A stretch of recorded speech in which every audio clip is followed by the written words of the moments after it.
സർക്കാർ ഈ സമരത്തോട് കാണിക്കുന്ന കുറ്റകരമായ ഒരു നടപടിയിൽ നിന്നാണ് ഞങ്ങൾ ഇന്ന് മുടിമുറിക്കൽ സമരത്തിലേക്ക് വന്നത്. 50 ദിവസമാകുകയാണ് ഇന്ന് ഈ സമരം തുടങ്ങിയിട്ട്. ഇത്രയും വലിയൊരു കുറ്റമാണോ കേരളത്തിലെ ആശാവർക്കർമാർ ചെയ്തത്? 232 രൂപയ്ക്ക് ജീവിക്കാൻ കഴിയുന്നില്ല, അത് കുറച്ച് കൂട്ടിത്തരണം, അല്ലെ വിരമിക്കുമ്പോൾ ഞങ്ങൾക്ക് ഇത്ര പൈസ തരണമെന്ന് ആവശ്യപ്പെടുന്നത് ഇത്ര വലിയൊരു കുറ്റമാണോ?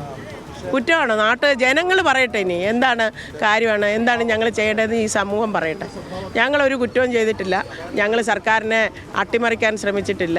അത് അത്തരത്തിലേക്ക് എന്തെങ്കിലും കൊണ്ടെത്തിച്ചിട്ടുണ്ടെങ്കിൽ അത് സർക്കാർ നടപടിയാണ് അത്തരത്തിലുള്ള കാര്യങ്ങളിലേക്ക്. ഏത് സമയത്തും ചർച്ചയ്ക്ക് സമ്മതമാണെന്ന് സമരസമിതി നേതാക്കൾ അറിയിച്ചിട്ടുണ്ട്. തീർച്ചയായിട്ടും ഞങ്ങൾക്ക് പിടിവാശിയില്ല, ഞങ്ങൾ ചർച്ചയ്ക്ക് തയ്യാറാണ്. ഈ സമരം സെറ്റിൽ ചെയ്യണം. ഇത്രയും ദിവസം എങ്ങനെ സ്ത്രീകൾക്ക് ഈ സമരമായിട്ട് മുന്നോട്ട് കൊണ്ടുപോകാൻ പറ്റും എന്ന് വിചാരിച്ച് ഞങ്ങളുടെ ഡിമാൻഡ് അംഗീകരിക്കാതെ സമരം അവസാനിപ്പിക്കത്തില്ല. അതിന് ഇപ്പം മുടിമുറിക്കല്ല എന്ത് ത്യാഗം സഹിക്കേണ്ടി വന്നാലും ഈ 50 ദിവസമായിട്ട് ഞങ്ങൾ ത്യാഗം സഹിച്ചുകൊണ്ടിരിക്കുകയാണല്ലോ.